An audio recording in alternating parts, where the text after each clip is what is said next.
There are stories history chooses to preserve, and then there are stories it intentionally buries beneath polished textbooks and patriotic folklore.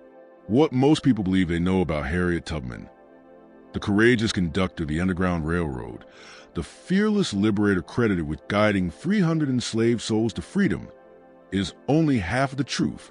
The other half was buried in restricted government files sealed for a century, in plantation ledgers burned long before investigators could access them, and in testimonies quietly destroyed by those who understood that some truths are simply too dangerous to survive. Tonight, I'm going to tell you what actually happened during those missing years, the years when she vanished from the historical record, what she was doing in the shadows between 1858 and 1860, when even her closest allies could no longer track her movements. What she carried out in secret frightened the most powerful men in the country, senators, slave barons, traders worth fortunes, so deeply that they refused to speak her name aloud, even in private letters. It is why Frederick Douglass destroyed an entire box of correspondence after her death, telling his secretary only that some secrets must die with the people who guarded them. This is not the softened, school-friendly version of Tubman, reduced to a gentle guide, leading frightened families through the woods under starlight. This is a story of a brilliant tactician who understood that rescuing individuals would never be enough. The story of a choice she made, one that would haunt her for the rest of her life, and of an act of sabotage so destructive that it sent shockwaves through the entire Southern economy. This is the story they never wanted you to hear. And after tonight, you will understand why. By the spring of 1858, Harriet Tubman had already carved her name into the conscience of a fractured nation. She had completed 19 missions into slave territory, guiding roughly 300 people to freedom through a hidden network of safe houses stretching from Maryland to the Canadian border. The reward for her capture had risen to $12,000, a staggering amount that made her one of the most hunted fugitives in American history, worth more dead or alive than most free men could hope to earn in a lifetime. And then something strange happened, something historians still struggle to explain with the fragmented evidence that survived. She vanished. For nearly 2 years, there were no rescues, no sightings along the known routes, no whispers moving to the network of safe houses or sympathetic conductors. The abolitionists who had worked beside her, who had risked their own lives for her missions, grew increasingly alarmed.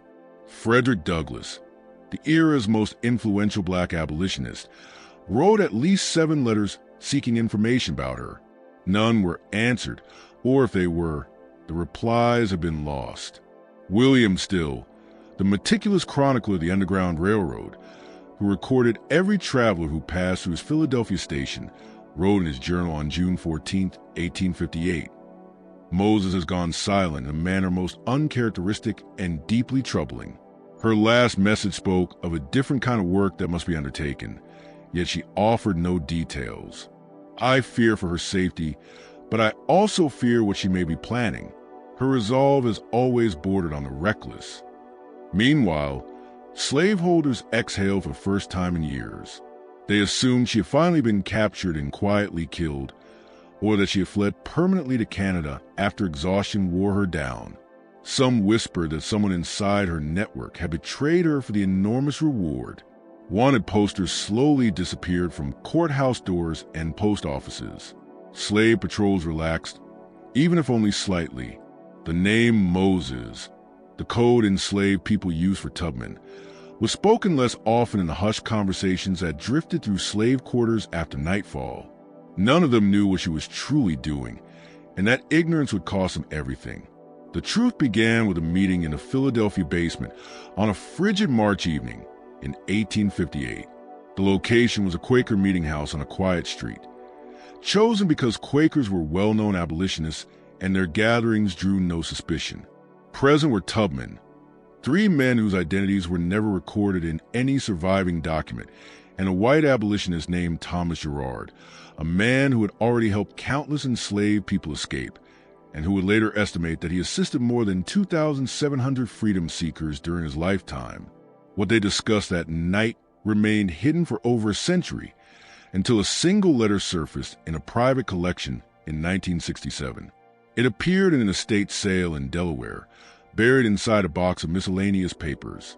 A graduate student, Patricia Chun, researching Gerard's abolitionist work, discovered it and immediately recognized its importance. She photographed several pages before the entire lot was purchased by an anonymous buyer for an undisclosed amount, a buyer who has never been identified and who ensured the documents vanished from public access within 48 hours. But before they disappeared, Chen captured one crucial page. The surviving fragment, in Gerard's unmistakable handwriting, read, "The plan she proposes is more dangerous than anything yet attempted by our network. If successful, it will strike at the very heart of the institution, not merely its branches. It would sow chaos in the slave markets, disrupt the breeding centers, and cast doubt upon ownership claims across 3 states. But if she is caught, and the likelihood of capture is considerable, they will make an example of her that will echo through generations. They will not simply hang her. They will ensure her death is public, prolonged, and designed to terrify anyone who might consider following her path. I have tried every argument I possess to dissuade her. She will not be moved. She says she is weary of saving people one household at a time, while the system itself grows stronger. She says the moment has come to strike the foundation, not the walls." So, what was this plan?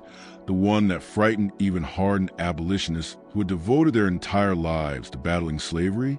To understand that, you must first understand something about Harriet Tubman that history has intentionally softened, something that still makes people uncomfortable today. She was not simply brave or compassionate or devout, though she was all of those things. She was strategic, calculating, and when necessary, she was absolutely ruthless in pursuing her objectives. Tubman carried a pistol on every rescue mission, a fact often mentioned but rarely explained. The weapon wasn't meant only for slave catchers or bounty hunters. It was also for the people she was rescuing. If someone panicked, lost their resolve, or insisted on turning back, a choice that risked exposing everyone else, she would raise a pistol and make the decision brutally clear. Continue forward to freedom or die where they stood. As she was recorded saying in multiple sources, "You'll be free or die a slave, but you will not go back and betray the others." This was not a woman who issued empty threats. This was not someone who allowed emotion to override strategy. And she was certainly not a woman satisfied with gradual progress when revolutionary action was within reach. The plan she conceived in early 1858 grew from a stark, devastating realization. The Underground Railroad saved individuals and families, vital work, righteous work. But for every person rescued, 10 more were born into bondage. The institution wasn't weakening. It was expanding, becoming more profitable, more legally fortified, more deeply woven into the nation's economic and political framework. The Fugitive Slave Act of 1850 had intensified the crisis, turning the entire country into a hunting ground and compelling even free states to participate in the recapture of escapees. Tubman realized that freeing individuals would never dismantle a system designed to reproduce itself indefinitely. She needed to attack its foundation, the very mechanism that kept it alive. Her target was information, specifically the records that made the slave economy possible. The Southern slave system ran on meticulous documentation, the kind of obsessive bookkeeping that would impress modern bureaucracies. Each plantation kept detailed ledgers, names, ages, family lines, purchase histories, births, deaths, medical notes, skill sets, personality assessments, and most importantly, valuations. These documents were the legal backbone of slavery. They served as proof of ownership, resolved court disputes, tracked runaways, and established inheritance claims. They were stored in fireproof safes whenever possible and guarded as fiercely as currency. But there was another category of documents, far less known outside the trading world, that Tubman learned about through her extensive network of informants: the breeding records. By the 1850s, decades after the transatlantic slave trade was officially outlawed in 1808, the domestic slave market had become a sprawling, industrialized machine. Enslaved people were being bred with calculated precision, their bloodlines and reproductive histories tracked like livestock across generations. Certain plantations specialized in this grotesque enterprise, functioning as human breeding farms where enslaved women were forced to bear children for sale. The most valuable ledgers were genealogical charts mapping families over decades, allowing traders to predict which children would mature into the strongest workers, which women would produce the most offspring, and which men would sire the most valuable stock. These documents cataloged temperament, intellect, physical traits, health patterns, and even supposed inherited personality characteristics. All of these records were housed in a single location, a plain, 3-story brick office in Richmond, Virginia. It served as a headquarters for the largest slave trading conglomerate in the South.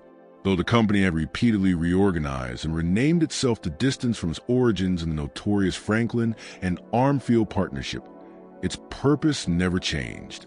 This building was the nerve center of the domestic slave economy, handling thousands of transactions annually and maintaining the master database that allowed the entire system to operate with ruthless efficiency. Tubman's plan was simple and catastrophic. Destroy the records. All of them. Every ledger, every breeding chart, every genealogical document that reduced human beings to livestock pedigrees. Stated plainly, it almost sounds too simple, but the consequences would have been earth-shattering. Without those records, tens of thousands of enslaved people would become legally ambiguous. Ownership claims would collapse in court. Valuations would lose credibility, disrupting sales. Insurance claims, crucial to the profitability of the slave trade, would become impossible to verify. The genealogical justifications used to rip families apart under the guise of improving bloodlines would evaporate. The entire system would be thrust into confusion. But the obstacles were immense. First, the building lay deep in Richmond, the beating heart of Virginia, surrounded by slave patrols, watchful citizens, and a legal system eager to mete out brutal punishment to anyone who threatened the slave economy. This wasn't a rural plantation where Tubman could move unseen, relying on the terrain and the quiet cooperation of the enslaved. This operation demanded something entirely new, functioning openly within a major city, at the epicenter of Southern power. Second, even if she succeeded in destroying the central archive, plantation owners still kept private copies. The disruption would be temporary, unless those documents were eliminated as well. She would need synchronized strikes across dozens of plantations, spanning multiple states. A logistical nightmare requiring perfect timing, ironclad secrecy, and a network of individuals willing to take extraordinary risks. Third, she needed to infiltrate the Richmond headquarters itself and the building, reach the vault where the core documents were kept, and destroy everything before discovery. The site had guards, reinforced locks, and security measures explicitly designed to prevent sabotage. Any single obstacle would have deterred most people. Tubman viewed them as puzzles to be solved. To succeed, she would need assistance. She would need resources. She would need time. And more importantly, she would need a new identity. Someone who could navigate Richmond without raising suspicion. Someone capable of gathering intelligence. Someone who could observe the building and learn its routines. For this to work, Harriet Tubman would have to vanish. She disappeared from the abolitionist circles of Philadelphia in April of 1858, when she resurfaced 6 weeks later in Baltimore. Even those closest to her barely recognized her at first. She had reinvented herself as an elderly house servant named Mary, complete with hair grayed by a mixture of ash and lard, a carefully maintained stoop that became so practiced it looked natural, and the deferential mannerisms of someone who had spent a lifetime in domestic service learning to make herself invisible. The disguise wasn't merely physical. She had studied speech patterns, gestures, cadences, the entire presence of an older enslaved woman who posed no threat to anyone, the sort of person white society looked through rather than at. Tubman had used disguises before. She'd passed as a man, as a free woman with forged papers, even as someone mentally unstable to evade questioning during rescues. But this was different. This persona needed to endure for months, not days. It needed to withstand scrutiny in a bustling city where strangers drew attention, where slave patrols inspected papers regularly, where the smallest inconsistency could trigger arrest and interrogation. She spent the summer of 1858 in Baltimore working as a hired-out domestic servant. This was common in border cities. Enslaved people whose owners lived elsewhere were rented to urban households. Their wages funneled back to the owner. Mary came with impeccable references, forged documents stating she belonged to a Delaware widow named Mrs. Eleanor Hartley, who needed income after her husband's death. The forgeries came from a free black artisan in Philadelphia, known for producing flawless paperwork. His documents had never been detected, and he charged a steep fee. $50 for a complete set, a small fortune Tubman had saved from her work as a cook and laundress between rescue missions. But Tubman was not in Baltimore to scrub floors. She was there to gather intelligence and to recruit through the extensive, quiet network of enslaved domestic workers in the city, a network far more organized than most white residents ever realized. She connected with a man I'll call James. His real name never appeared in any surviving document, and for good reason. What he did was dangerous enough that even decades after emancipation, those who knew the truth refused to expose him. James was an enslaved clerk in a shipping office near the Baltimore harbor, a position not uncommon in cities despite laws restricting literacy. His mother had taught him to read and write, passing down skills originally taught to her by a sympathetic owner's daughter before she was sold farther south. James had hidden his literacy for years, feigning ignorance while devouring every document he could secretly access. His job granted him something Tubman desperately needed: access to commercial ledgers, shipping timetables, and more importantly, connections within the domestic slave trading network.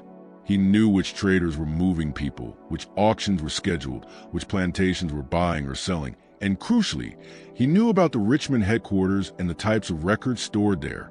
Their first meeting took place in a cemetery after sundown, chosen because enslaved people were often sent to tend family graves and would not draw suspicion there. Tubman, still disguised as Mary, pretended to be tending a grave as James walked past, speaking in a low voice without looking directly at her. "I know who you are," he murmured. "I know what you've done, and I know you're planning something bigger than rescue missions." Tubman's hand slipped toward the hidden knife sewn into her skirts, but she didn't draw it. "How do you know that?" she asked. "Because you've been asking questions, careful questions, but questions all the same, about the Richmond office, the record-keeping, the security. What you're considering is suicide." He paused beside a weathered headstone to sell the illusion of casual conversation. "That building has guards. The papers are kept in a vault. Even if you burn the whole place to the ground, they rebuild the records from plantation copies within months. You die for nothing." "Not," Tubman whispered, "if we destroy those copies too." James stopped walking and, for the first time, looked at her directly, abandoning the pretense of indifference. "You're talking about striking dozens of plantations at once," he said. "That's impossible." "Is it?" Tubman replied. What she outlined in the next hour, speaking in hushed tones, cloaked in darkness as the cemetery grew silent, was almost unthinkable. She wanted a coordinated action across Virginia, Maryland, and North Carolina. On the same night, trusted individuals would ignite the record rooms of major plantations, while she and a small team infiltrated the Richmond headquarters. Fires would appear accidental: a toppled lamp, a misplaced candle, a stray spark. Nothing pointing to organized sabotage. The keys were timing and communication. It required a network willing to risk everything: perfect synchronization without telegraphs or written messages that could be intercepted, and absolute secrecy. If even one person was caught and talked, the plan would crumble. James told her it was impossible, and then spent the next 3 months helping her make it real. The network they built was unlike anything the Underground Railroad had attempted. It wasn't designed to move people north. It was built to move information across hundreds of miles with no paper trail, nothing authorities could intercept or decode. They used spirituals, songs enslaved people exchanged as they traveled with owners or while being hired out, embedding coded instructions inside ordinary sounding hymns. A specific verse sung at a certain tempo meant 2 weeks from Sunday. A different refrain signaled, wait for further instruction. A shift in melody warned of danger or instructed the listener to stand down. The beauty of this system lay in the fact that singing was expected, even encouraged, among enslaved people. Spirituals filled the air during work, during worship, and at gatherings of every kind. No one would suspect that those melodies carried coded messages.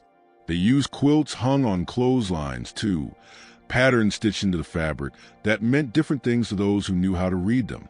One arrangement of squares marked a safe house. Another warned of danger. These quilts appeared in every community, familiar and unremarkable, and the patterns shifted often enough to communicate updates without drawing suspicion. They used the movement of goods along trade routes, marking crates with scratches, tying ropes in specific knots, arranging items in wagons in deliberate patterns. To outsiders, these were ordinary signs of commerce. To those who understood the code, they were instructions, and their recruiting was deliberate, not escape seekers dreaming of the North, but people willing to remain enslaved, to stay in place and act when the moment arrived. Individuals who understood they might never taste freedom themselves, but who were willing to help tear a hole in the system that held them.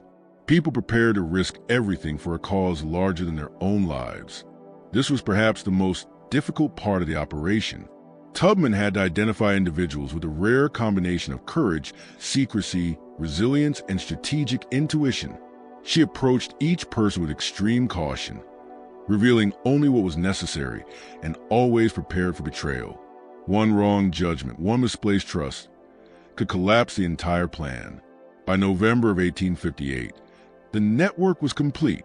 Tubman had identified 43 plantations with vulnerable record rooms, structures where ledgers were kept in separate wooden offices or storage rooms, places that could burn without consuming the main house or the slave quarters. At each location, she had an individual waiting for the signal, and she had assembled a 5-person team to accompany her into Richmond. But one challenge remained: the vault. The Richmond headquarters stored its most critical records in a fireproof safe built by the Herring Safe Company in New York, state-of-the-art technology at the time. It was built to withstand fire and physical force alike. The combination lock was considered impossible to pick. The walls were thick enough to resist drilling, and the mechanism would permanently jam if anyone attempted to force it open. There was no practical way to break into it. Even if they tried, the noise would alert guards patrolling the building day and night. Tubman needed someone who could open it legitimately. She needed the combination. Here, the story takes a turn that sounds almost too perfect to believe. The kind of coincidence that would be dismissed as unrealistic in fiction. Except this one is documented in multiple sources. Letters, testimonies given after the Civil War ended, and accounts from individuals who finally felt safe enough to speak about what they had done. In December of 1858, a white man named Robert Harrington approached Thomas Girard in Philadelphia. Harrington was a locksmith and safe technician who had serviced businesses throughout the mid-Atlantic, including slave traders. 3 years earlier, he had installed the very safe used in the Richmond office, along with similar safes in other locations. He wanted to assist the abolitionist movement, and he had retained copies of the combinations for every safe he had ever installed. When Girard informed Tubman, she was immediately distrustful. It was too convenient, too clean. In her experience, anything that looked that perfect almost always hit a trap. She spent weeks investigating him. Trusted associates followed him. She fed him false information to see if news would leak to traders or authorities. But the more she watched, the more she learned that Harrington was exactly who he claimed to be, a skilled tradesman who had suffered a sudden, devastating crisis of conscience.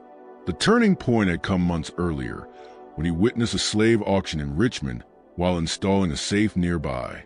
He watched a mother torn from her 3 children, each child sold to a different buyer. Her screams haunted him for weeks. Finally, Tubman met him face-to-face in a Philadelphia safe house. It was a bitter January evening. Snow tapped against the windows while a fire flickered in the grate.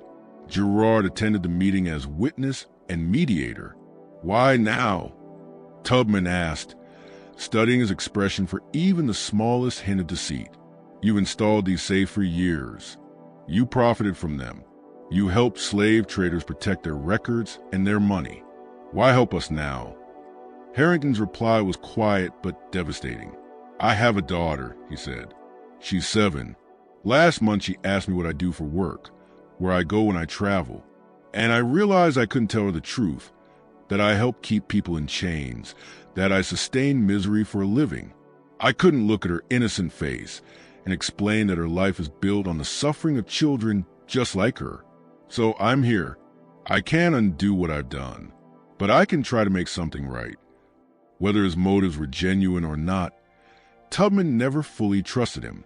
She decided to use the information he offered, but she never revealed the true purpose of her mission. She told him she needed the combination to forge freedom papers, documents that would help enslaved people escape. Harrington believed he was aiding in forgeries or perhaps small-scale theft. He had no idea what was truly being planned, and Tubman ensured he never would. She protected him the same way she protected everyone in her network, through strict compartmentalization and careful management of information. By January of 1859, everything was in position. The network stretched across 3 states like an invisible spiderweb. The team was chosen and trained. The combination was secured and verified. All that remained was to select a date and transmit the signal. Tubman chose February 23rd, 1859, a Wednesday, the middle of the week, when routines were stable and vigilance was low. There would be no moon. She had checked the almanacs to ensure total darkness. And the timing placed a mission just 1 week before a major slave auction in Richmond, when traders from across the South would gather, when the office would be stocked with updated records, making destruction even more catastrophic. The signal was sent through. The signal traveled through the network in early February. A spiritual called Steal Away to Jesus was sung at a precise cadence in a specific Baltimore church, where dozens of enslaved worshipers would hear it. From there, it moved quietly south along the trade routes. Enslaved people traveling with their owners carried it. Hired out laborers moving between cities carried it. Those granted permission to visit family on distant plantations carried it. And within 2 weeks, 43 people across 3 states understood that on February 23rd, at midnight, they were to act. None of them knew that others had received the same signal. Each believed they were acting alone, delivering a small, isolated strike against their own oppressor. That was Tubman's brilliance. If one person was caught, interrogated, tortured, they could reveal nothing beyond their own involvement. Authorities would dismiss it as a singular rebellion, not a synchronized assault, a lone spark instead of a coordinated wildfire. Harriet Tubman arrived in Richmond on February 20th, 1859, still disguised as the elderly Mary. She traveled by train, seated in a segregated car, reserved for enslaved people and free black passengers. Her forged papers were impeccable, and her rehearsed story flowed naturally with every question. According to her documents, she was hired out to a family called the Prescotts, who supposedly lived in a respectable neighborhood near the Capitol. The Prescotts didn't exist, but the papers passed every checkpoint into the city.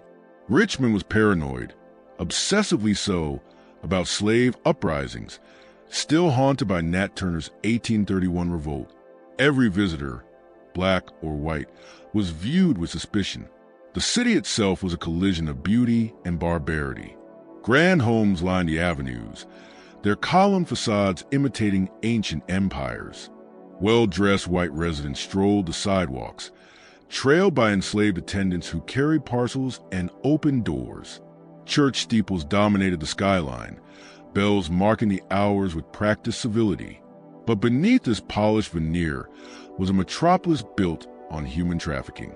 Richmond was one of the South's largest slave trading hubs, second only to New Orleans. Auction houses stood on prominent streets. Enslaved people were marched in chains from the train depot to holding pens, awaiting sale. The stench of the city, coal smoke, horse manure, damp stone, and human despair, was something Tubman would never forget. She secured lodging in a crowded boarding house used by hired-out enslaved laborers. For a small fee sent by their supposed owners, they received a bed and meager meals. The establishment was run by a free black woman named Catherine, who asked no questions and kept no more records than the law required. Tubman spent her first day simply watching, moving through the streets with Mary's slow, shuffling gait, performing small errands to give her presence a purpose. She mapped the city with her eyes, the paths of slave patrols, the intervals of their rounds, the alleys that offer concealment, the buildings with multiple exits, and above all, she studied the target. The Slave Trading Company's Central Records Office was a 3-story brick structure on a busy commercial street near the docks. The ground floor was open to public, where traders bought and sold enslaved people, arranged transport routes, negotiated prices. The second floor held administrative offices where clerks processed paperwork and updated routine ledgers. The third floor, accessible only through a locked stairway, contained a vault and the most valuable files, breeding charts, genealogical maps, multi-generational lineages too precious to risk downstairs. 2 guards worked in alternating shifts. The day guard was diligent, stern, alert. The night guard, William Hodges, a man in his 50s with a reputation for drinking, patrolled hourly but grew sloppy as the night wore on. Tubman observed him for 3 days. She noted that on his 3rd round, just past midnight, he became careless but not incapacitated. He often skipped the back entrance entirely, then returned to his small room on the 1st floor where a bottle waited in his desk drawer. That would be their window. 30 minutes, perhaps 40 if fortune favored them, to enter the building, ascend to the 3rd floor, open the vault, and ignite the fire. Her team arrived separately over the next 48 hours, each with a different cover story, each lodging in a different location. There was James, the Baltimore clerk, arriving on legitimate business. A woman I'll call Sarah, once a house servant in Richmond who knew the city's backstreets intimately. 2 brothers, former sailors named Thomas and William, experts in controlling the spread of fire and making it appear accidental. And a sharp-eyed teenage boy named Daniel, quick on his feet, who would serve as lookout and courier. They never met as a group. That would have been reckless. Instead, they communicated through dead drops, messages hidden in pre-selected locations and retrieved without acknowledgement. A loose brick in a certain wall, a hollow tree in a cemetery, a crack between floorboards in church used by enslaved congregants. Notes were written in a cipher Tubman devised, a blend of symbols and abbreviations meaningless to anyone else. Should a message be intercepted, it would appear to be nothing more than random scratches or the idle doodles of someone barely literate. On February 22nd, the day before the operation, Tubman conducted her final sweep. She passed the office 3 times, studying window positions, door locks, and any hint of new security measures. That evening, she watched from afar as Hodges began his shift, confirming his routine had not changed. Everything was ready. The multi-state network waited for the signal. Her team was in place. The vault combination was memorized. The fire-starting materials were hidden where they could be reached in seconds. But Tubman could not sleep. She lay awake in her narrow boarding house bed, listening to the murmur of a city unaware of what was coming. Distant voices, the rattle of wagons, the barking of dogs drifting through the night. She thought about everything that could go wrong. A guard deciding, just this once, to change his routine. A patrol passing at the worst possible moment. Someone in the network losing their nerve or being discovered. The combination failing. The fire spreading too fast and trapping them inside. She thought about the 43 people across 3 states who would soon take action. She didn't know most of their names. She had never met most of them, yet she had asked them to risk their lives. And she knew that some would almost certainly be caught. Some would be tortured. Some would die. Was it worth it? Would destroying records actually matter? Or was she fooling herself? Striking a symbolic blow that would change nothing except the number of people lost because of her plan? Then she thought of the alternative. continuing to rescue a few families at a time while the institution expanded, while more children were born into chains, while breeding farms flourished and traders grew rich. She thought of the woman Robert Harrington had seen, the mother screaming as her children were sold away one by one, and the thousands of identical scenes unfolding across the South. And Tubman understood she had to try. Even if the plan failed, even if she died, she had to try. February 23rd dawned cold and clear. Tubman spent the day at the boarding house, inhabiting Mary's persona with complete ease, helping Catherine prepare food, sweeping floors, carrying water, groaning softly like a woman whose joints had stiffened from decades of labor. As darkness settled over the city, she feigned illness and retired early. Catherine, who may have sensed something but chose silence, brought her a cup of tea and wished her rest. At 11 p.m., Tubman slipped out through a window. Richmond was quiet but alive.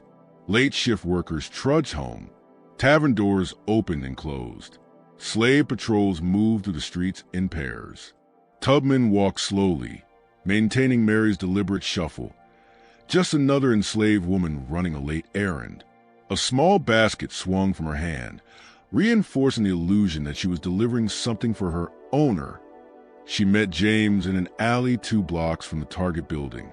He handed her a small bag containing everything they would need: a shuttered dark lantern, a set of lockpicks he crafted himself, and a chemical mixture that, when ignited, would burn hot and fast enough to destroy paper completely. "The others are in place," James whispered. "Sarah is watching the guard from across the street. The brothers are at the back entrance, waiting for our signal. Daniel's at the corner. He'll warn us if patrols come." Tubman nodded. "And the plantations?" "If the network held," he said quietly, "they'll act tonight. By morning, we'll know." They crossed to a shadowed doorway opposite the building and waited. At 11:47, right on schedule, Hodges emerged for his third round. They watched him check the front door, stroll lazily around the building with his lantern, and inspect the back entrance. He moved with the bored familiarity of someone who had walked the same path for years. At 12:03, he returned to his room. Through the window, they saw him sit down, open his drawer, and reach for the bottle. At 12:10, Tubman and James crossed the street. The lock on the back door was simple. James opened it in under a minute. They slipped inside, shutting the door behind them. The interior was almost completely dark, lit only by a faint glow from Hodges' room. They heard him sigh, the dull clink of glass, the creak of his chair as he settled in. The stairway to the 3rd floor was secured by a heavier lock. James knelt, shielding the lock from any line of sight. Tubman listened. To the faint hum of the building, to the guard's movements, to her own pulse beating loud in her ears. Every sound seemed amplified, a shifting beam, a settling board, even her breath. It took James 4 minutes to open the lock. 4 agonizing minutes in which Tubman kept her hand on the knife beneath her sash, prepared to fight. Not to survive, but to ensure she would never be taken alive. The lock clicked. They crept upstairs, testing each step before committing their weight. The 3rd floor was a single, cavernous room lined with shelves and filing cabinets. At the far end stood the safe, just as Harrington had described it. A heavy black iron box, the Herring Safe Company emblem gleaming faintly on its door. Tubman approached while James positioned himself near the stairs. She removed the paper containing the combination, shielded the lantern's light with her hands, and began turning the dial, right to 23, left to 41, right to 17, left to 8. Nothing. A wave of cold panic washed through her. Had Harrington lied? Had the combination been changed?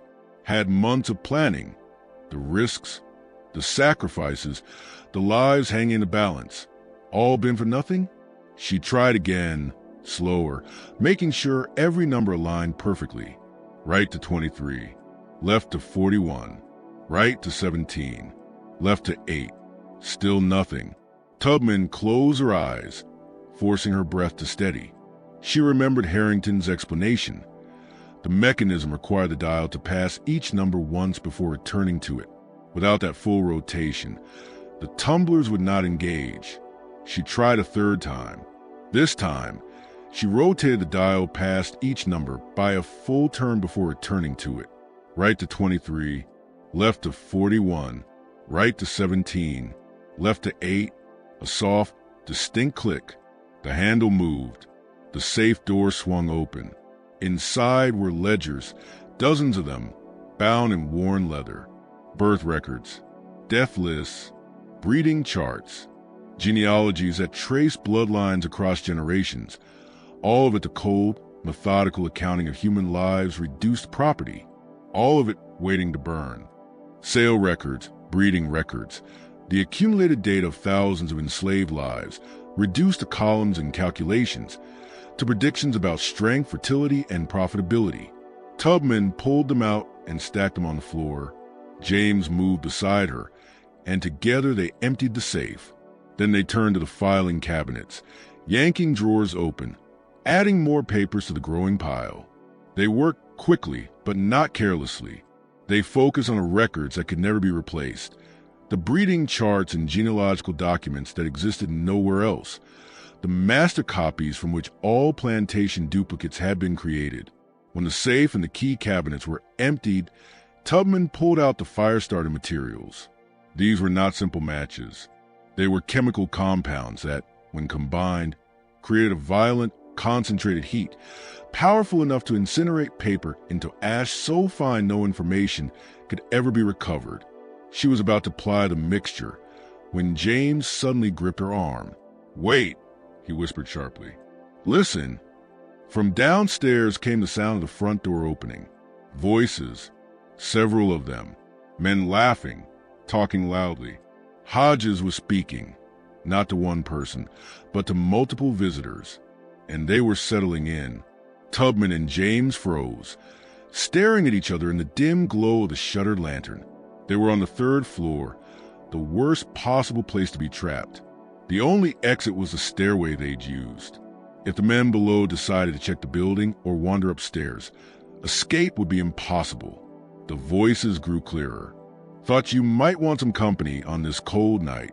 Brought cards and a bottle of the good stuff. Who's gonna rob this place anyway? Might as well make the shift pleasant." Tubman's jaw tightened. She had observed social visits during her surveillance, but never this late. Still, it wasn't unusual for guards from nearby buildings to stop by for drinks. But it meant escape was impossible, not yet. Any sound on the stairs would alert them. They would have to wait, and waiting could mean disaster.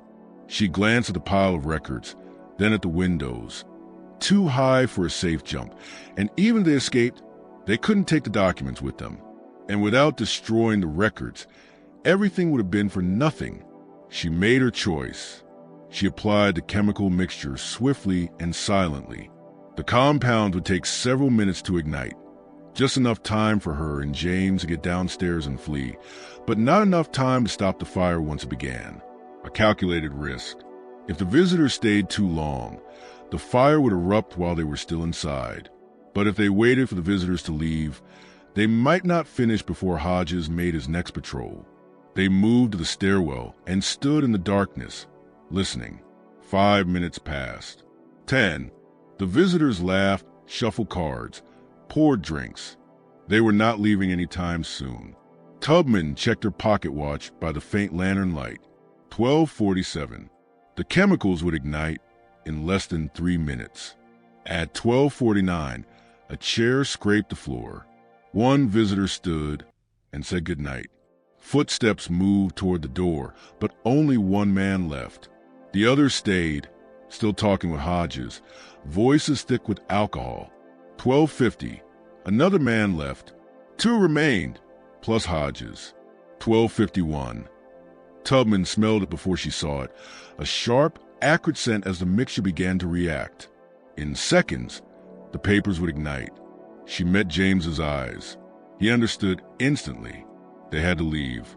Now, they descended the stairs, moving like shadows, every step placed with care. Behind them, faint orange flickers appeared, the first flames licking the edges of the record pile. The reaction accelerated rapidly. They reached the second-floor landing. Voices drifted up, still oblivious. Laughter, cards shuffling, a glass clinking.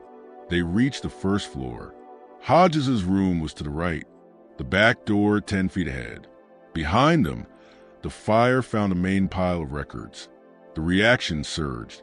Flames roared upward, reaching the wooden beams of the ceiling and spreading with unnatural speed. 5 feet from the back door. "What's that smell?"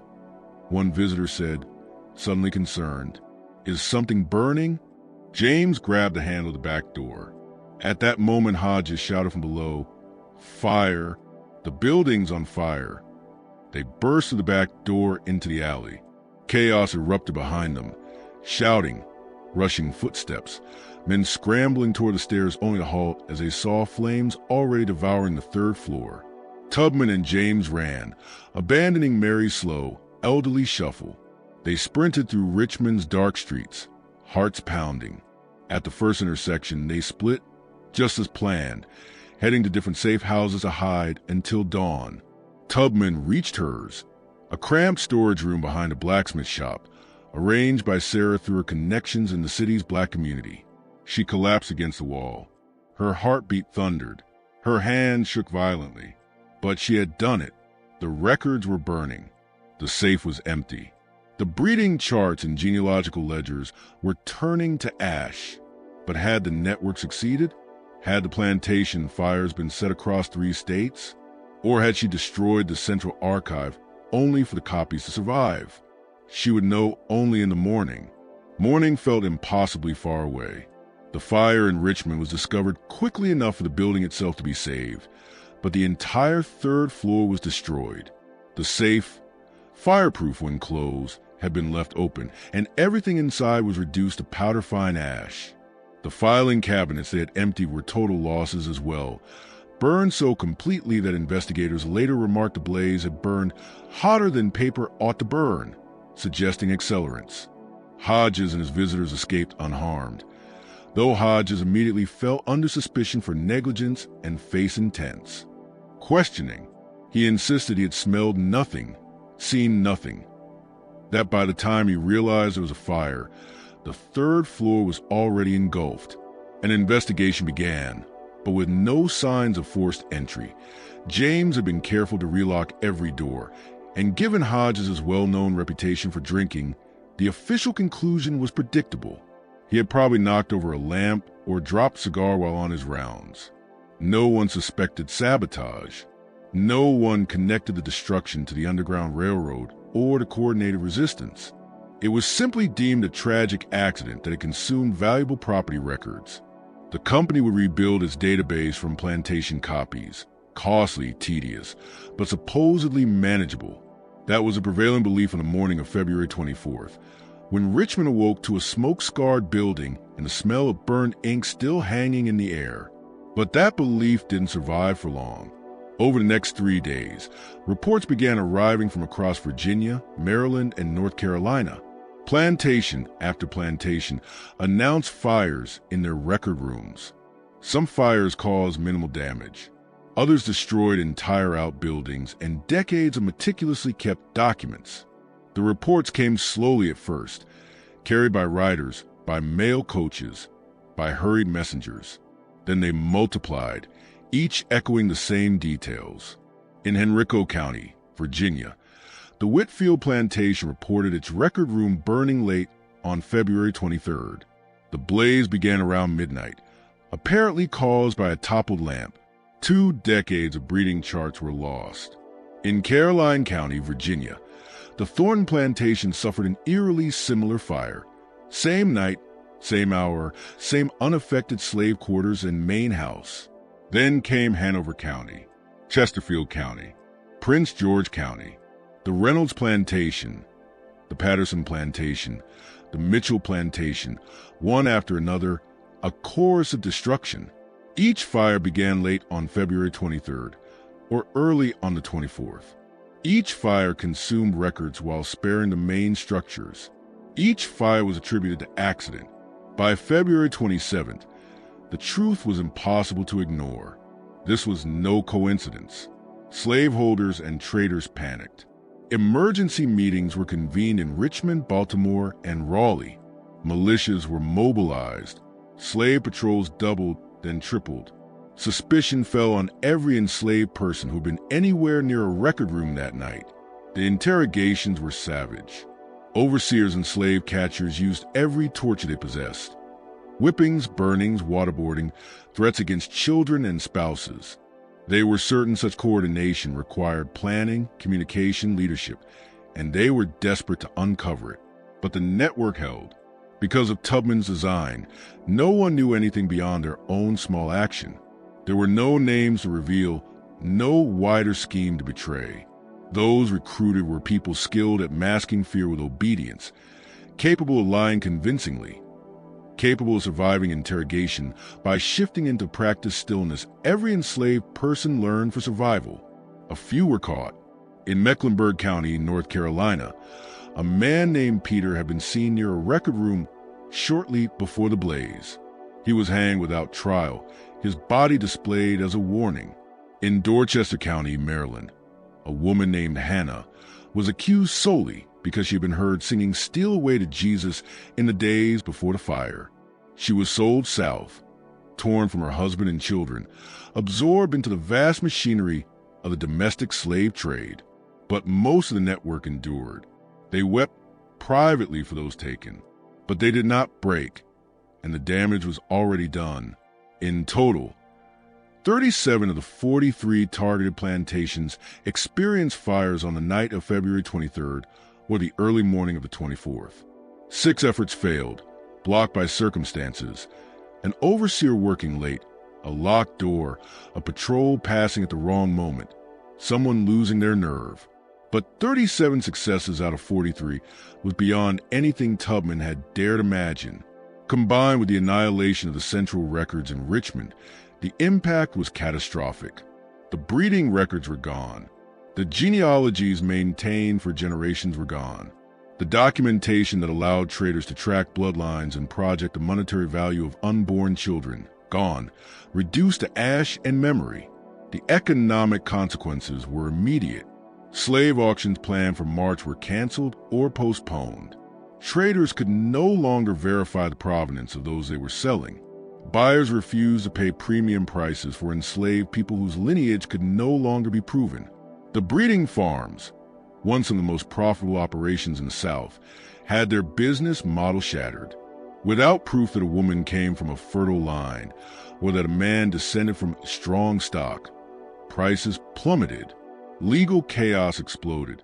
Ownership claims became unprovable when the documentation of purchases and inheritances had been destroyed. Insurance companies refused payouts, citing suspicious circumstances. Banks demanded repayment of loans that had been secured by enslaved people whose value was now uncertain. The Richmond trading firm never recovered. Within a year it dissolved, its partners bankrupt, its reputation ruined. Other slave trading houses struggled to rebuild their archives from fragmented plantation copies and fading memory. But the central database was gone forever. The efficiency and organization that had made the domestic slave trade so profitable had been shattered. Historians estimate that the fires of February 1859 caused $2 to $3 million in economic damage, the modern equivalent of more than $60 million. But even more destabilizing than the financial cost was the chaos that followed. Years of legal disputes, thousands of contested ownership claims, capital frozen in court, and a sudden spike in uncertainty that made the slave trade less profitable and far more risky. Yet there was another consequence, one Tubman had not fully foreseen, and one that would haunt her for the rest of her life. The fires terrified the planter class in a way individual escapes never had. This was enslaved people fleeing north. This was enslaved people striking back. Coordinated, strategic, precise. It suggested intelligence, communication, and capability that shattered every comforting myth slaveholders told themselves about enslaved docility. The response was swift and brutal. Across the South, laws tightened. Literacy, already illegal in most states, was now prosecuted with vicious enthusiasm. Anyone caught teaching an enslaved person to read or write faced heavy penalties, fines, even imprisonment. Gatherings of enslaved people were restricted. No more than 5 could meet without white supervision. The hiring out system, which had allowed some enslaved workers limited mobility in cities, was slashed. Travel required passes that were scrutinized mercilessly. Penalties for lacking documentation increased dramatically. Any hint of independence was punished. Overseers, now paranoid, cracked down harder than ever. Violence intensified across plantations. In trying to injure the system, Tubman had accidentally increased the suffering of millions of enslaved people in the short term. The planter class, terrified and enraged, took their fear out on the people they controlled. Tubman understood this.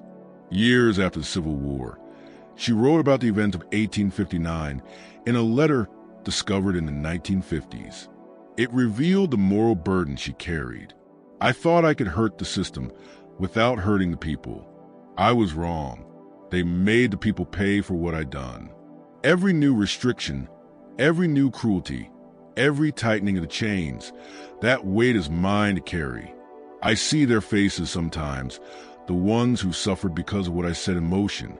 I hear their cries in my dreams. But I also know this. The system was already dying. It just didn't know it yet. What we did in Richmond, what those brave souls did on those plantations, we showed that enslaved people could organize, could plan, could strike back. We showed the system wasn't as strong as it pretended to be. We showed the foundation could be shaken. Did it hasten the end? I believe it did. I believe it brought the war closer. And the war brought freedom.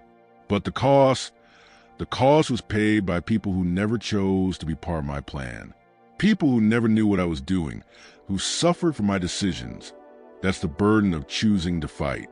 You don't just risk yourself. You risk everyone. And you have to live with that.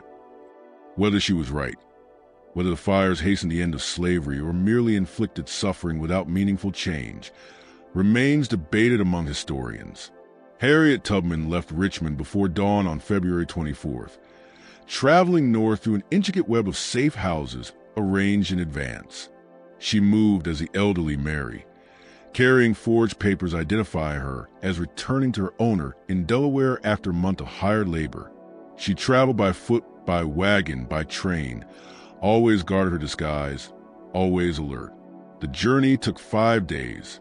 5 days during which she had no idea whether the plantation fires had succeeded, whether her team had escaped, whether authorities were putting the pieces together. She reached Philadelphia on March 1st, exhausted and uncertain. Thomas Girard met her in a safe house and delivered the news. The fires had exceeded every hope. 37 plantations had reported destroyed record rooms. The Richmond office was gone. The industry was in chaos. But he also brought the devastating news. At least 3 people from the network had been caught and killed. Hannah in Maryland, Peter in North Carolina, another man in Virginia whose name was never recorded. Others have been sold south, their fate swallowed by the vast, merciless machinery of the domestic slave trade. Tubman wept that night, the first time Girard had ever seen her cry. She cried for the dead, for those who would suffer, for the weight of responsibility she could never set down. But she did not regret her decision. When Girard asked if she would do it again, knowing the cost, she answered without hesitation. "Freedom isn't free," she told him. "That's not just a saying. It's the truth. Every step toward freedom costs something, costs someone. The question isn't whether there will be a cost.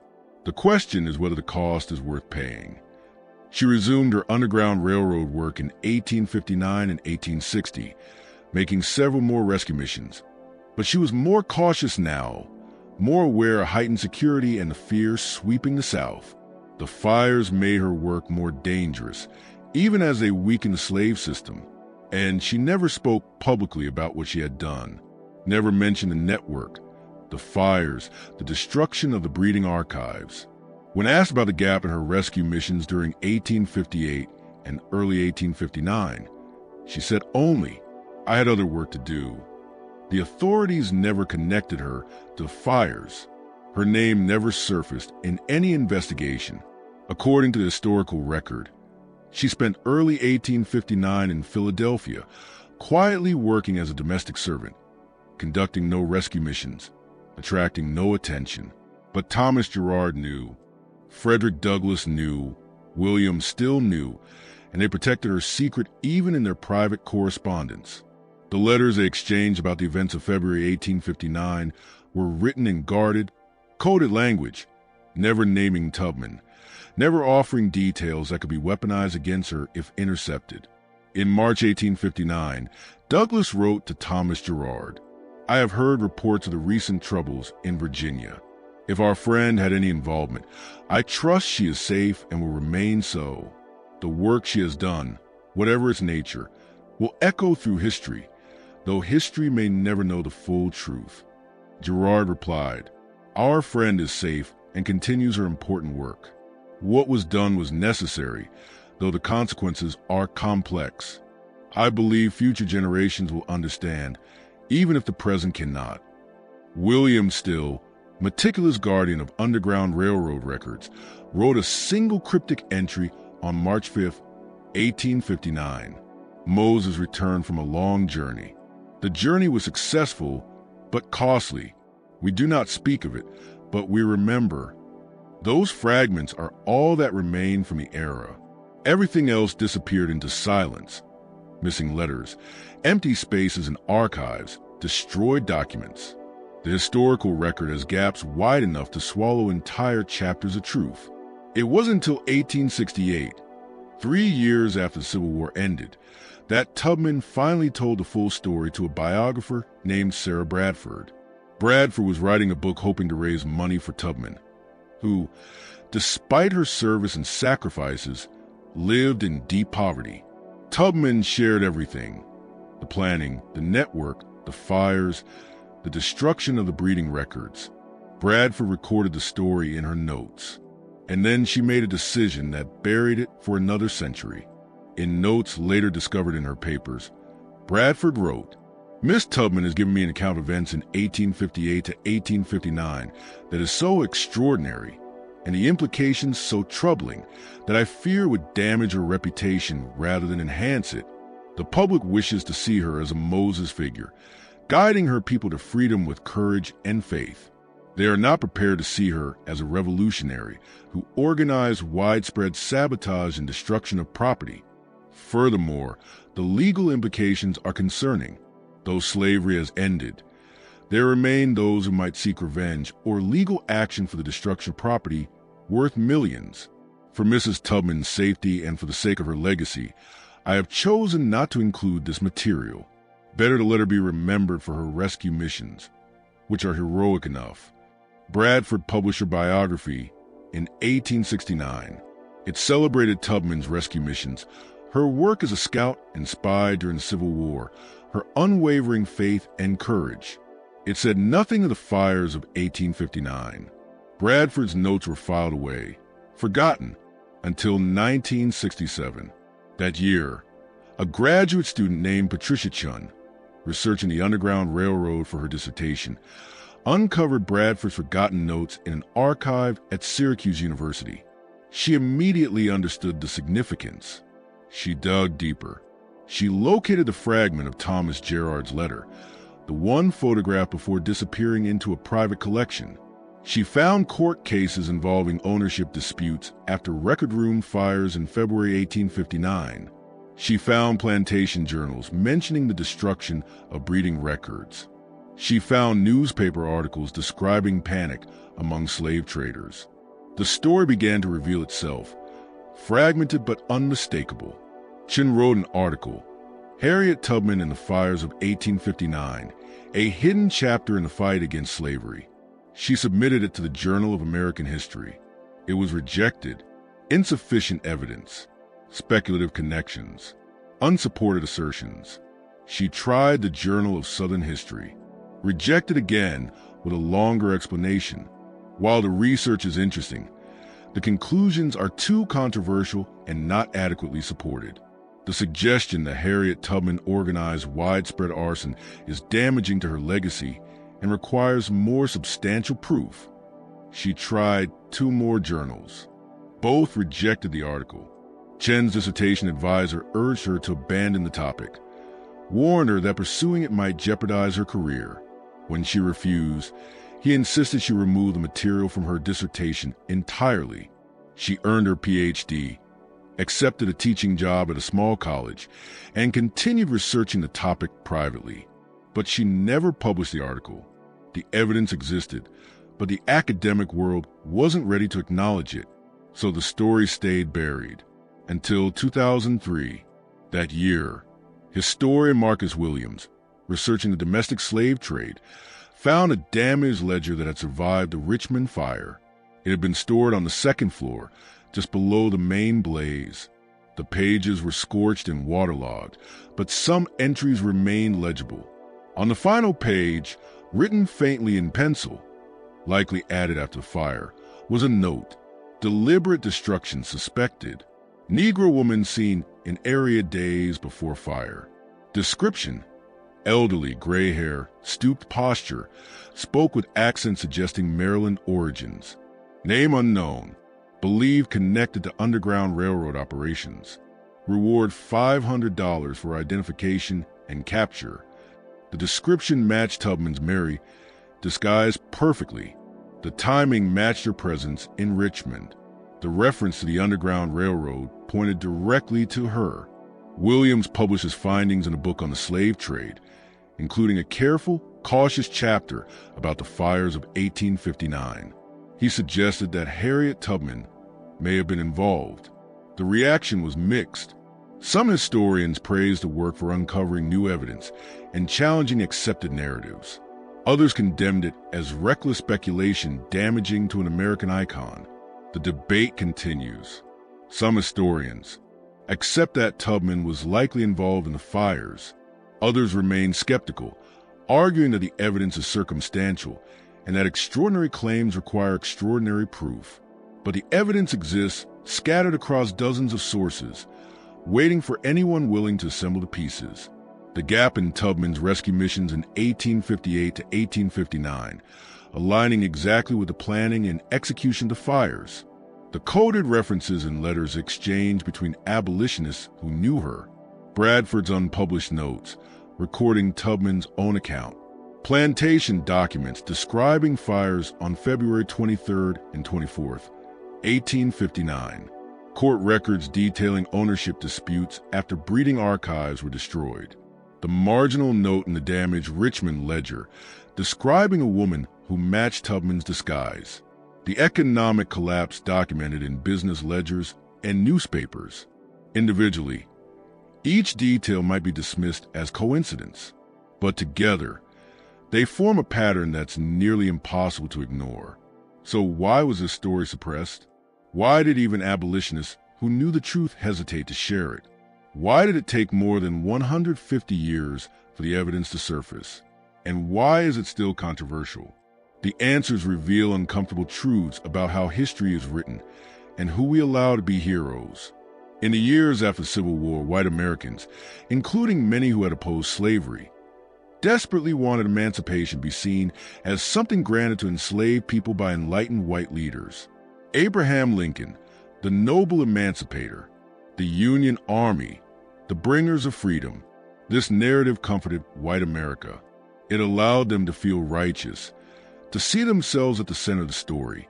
But tales of enslaved people fighting their own war for liberation, planning, resisting, striking at the pillars of the slave economy, did not fit this narrative. Those stories undermined the fantasy of white benevolence and suggested a reality many wanted to avoid. Enslaved people were not passive recipients of freedom, but active agents who fought for it. Even some abolitionists struggled with this truth. Many were pacifists who believed in persuasion, law, and moral argument, not sabotage. They celebrated the Underground Railroad because it symbolized rescue, not revolt. They admired Tubman for her work guiding people to freedom, but the idea of her orchestrating widespread destruction worth millions of dollars made them uneasy. There was also fear fear that such a story could inspire similar acts of resistance, fear that its suggested property destruction might be a legitimate tool of liberation. In the late 19th and early 20th centuries, as labor movements grew and striking workers sometimes destroyed factory equipment, the last thing the establishment wanted was a heroic narrative celebrating strategic arson. And so the story disappeared, not through one grand conspiracy, but through countless small decisions, omissions, hesitations, polite refusals, editorial choices. A quiet rewriting of history by simply leaving things out. When Sarah Bradford omitted the story from her 1869 biography, she created the template for Tubman's public memory. Future biographers followed her example. They focused on the rescue missions and the Civil War years.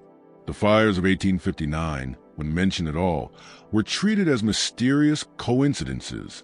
As Tubman became a symbol, first of abolition, then of civil rights, pressure increased to keep her image heroic but non-threatening. The conductor of the Underground Railroad? Admirable, inspiring, save for children's textbooks and commemorative stamps. But a revolutionary strategist? A saboteur who crippled the slave economy? A woman who accepted that liberation might require destruction? That version of Tubman didn't fit the national myth. This sanitization of history is not unique. We celebrate Martin Luther King Jr. for I Have a Dream, but rarely discuss his critique of capitalism or his fierce opposition to the Vietnam War. We honor Rosa Parks for sitting on a bus, but gloss over her decades of militant organizing and her ties to radical activists. We glorify the American Revolution, but avoid the fact that it involved arson, riots, and destruction of property. America loves its heroes, but only if they fit a narrative that makes us feel comfortable. Harriet Tubman does not fit that mold. She was not a simple hero. She was extraordinarily complex, a strategist who made impossible decisions, who understood that fighting tyranny sometimes requires tactics that polite society cannot stomach. She saved hundreds through rescue missions. That is undeniably heroic. But she also organized sabotage that inflicted massive economic damage, provoked brutal retaliation, and cost innocent people their lives. Was it worth it? Did the destruction of breeding records hasten slavery's collapse? Or did it simply create suffering without altering the course of history? There are no easy answers, but we cannot answer them honestly without first acknowledging what happened. The fires of February 1859 were real. The destruction of the records was real. The economic chaos was real. The intensified repression was real. And the evidence strongly indicates that Harriet Tubman, the woman America calls Moses, was the architect behind it. Does this make her less of a hero? Or does it make her more one, a woman who understood that freedom demands more than saving individuals, that it requires dismantling the systems that enslave them? Does it make her more complicated? Certainly. Does it raise uncomfortable questions? Absolutely. Does it challenge the sanitized myths about how change happens? Without question. But that is exactly why this story needs to be told. History is not a neat collection of morality tales about perfect heroes and obvious villains. It is a dense tapestry of impossible choices, conflicting motives, victories that come at a cost, and defeats that plant seeds for future triumphs. Harriet Tubman deserves to be remembered as she truly was, not as a sanitized symbol, but as a real, complicated, extraordinary person who fought slavery with every weapon she could wield. She guided countless people to freedom through the Underground Railroad. She served as a scout and spy during the Civil War. She led the Combahee River Raid, freeing more than 700 enslaved people in a single night. And she orchestrated an act of sabotage that struck at the economic foundation of slavery itself. All of these things are part of her legacy. All of them are true, and all of them deserve to be remembered. Throughout 1859 and into early 1860, Tubman continued her rescue missions, bringing more people to freedom even as the South tightened its grip. She made at least 8 more journeys into slave territory, each one more hazardous than the last. Patrols were stricter, tensions higher, paranoia thicker than ever. But she kept going because she believed the work had to continue, no matter the cost. When the Civil War erupted in 1861, Tubman immediately offered her skills to the Union. At first, she worked as a cook and nurse, but commanders quickly realized she possessed rare abilities, deep knowledge of Southern geography, an unmatched instinct for covert movement, and an intelligence network among enslaved communities that the Union Army desperately needed. She became a scout, a spy, a strategist, and in June 1863, she led the Combahee River Raid in South Carolina, guiding Union gunboats upriver, coordinated with enslaved people on surrounding plantations, and planning a mass escape that freed more than 700 individuals in one operation. It remains the largest liberation of enslaved people led by a single person in American history. A military action, yes, but one unmistakably shaped by Tubman's methods, her planning, her timing, and her mastery of clandestine networks. After the war, Tubman settled in Auburn, New York, where she had bought property before the conflict began.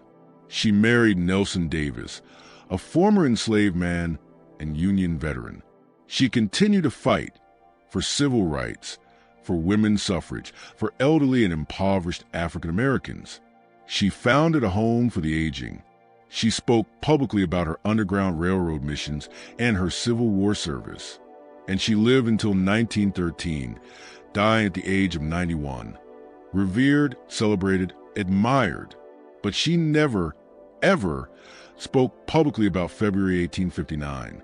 She never mentioned the fires, never acknowledged the network, never revealed the destruction of the breeding records. When people asked about the gap in her rescue missions in 1858 to 1859, she simply said, "I had other work to do," and changed the subject. She carried the full story in silence to her death, or almost a full story. She told Sarah Bradford. She trusted Bradford to handle the truth wisely. Bradford believed she was protecting Tubman's legacy by burying it. But secrets don't vanish. They wait, and eventually, the scattered evidence, letters, notes, fragments, ledger entries, testimonies, was found by researchers piecing together what earlier generations had hidden. Now, more than 150 years later, the story is finally emerging. Not perfectly. There are still gaps, still mysteries, still questions that may never be fully answered. We don't know the names of most people in Tubman's network. We don't know the details of their coded communications. We don't know the fates of many who participated, but we know enough. We know Harriet Tubman was far more than the simplified hero taught in textbooks. She was a tactical mind of the highest order, someone who understood that fighting oppression requires dismantling its structures, not just rescuing individuals trapped within them. She was willing to take tremendous risks, to endure the moral weight of consequences she could not control, to accept that freedom demands sacrifice. The fires of February 1859 were not accidents. They were acts of resistance, coordinated, deliberate, and brilliantly executed. They destabilized the slave economy. They proved that enslaved people could communicate, plan, and strike at the heart of the system. They revealed the fragility of an institution that pretended to be unbreakable. And they were orchestrated by a woman who has too often been reduced to a kindly face guiding travelers north beneath starlit skies, when she was in truth one of the most formidable resistance fighters this nation has ever seen. This is a story America never wanted told. A story of property destruction and economic sabotage. A story of organized resistance and strategic violence against an institution built on violence. A story that complicates the myth of how slavery ended and who deserves credit. But it is a story that must be told, because Harriet Tubman deserves to be remembered as she truly was, not a myth, not a symbol, but a human being, a warrior, a strategist, a woman who made excruciating choices and lived with their consequences, a woman who understood that sometimes, to reshape the world, you must be willing to burn down the old one and build something better from the ashes. The breeding records were destroyed, the genealogies erased, the economic machinery of the slave trade shaken to its core. And while slavery continued for 6 more years, the fires of 1859 became part of the mounting pressures that made the system unsustainable. Did Harriet Tubman hasten the end of slavery? We may never know for certain, but we know this: she tried. She struck at the heart of the system when few believed such a blow was possible. She coordinated dozens of people across 3 states to act on the same night. She walked into the capital of Virginia, into the headquarters of the slave trade, destroyed irreplaceable records, and disappeared back into her work without a word. That is the true story of Harriet Tubman. Not the whole story. No single account could ever contain her, but a vital chapter. A chapter hidden for far too long.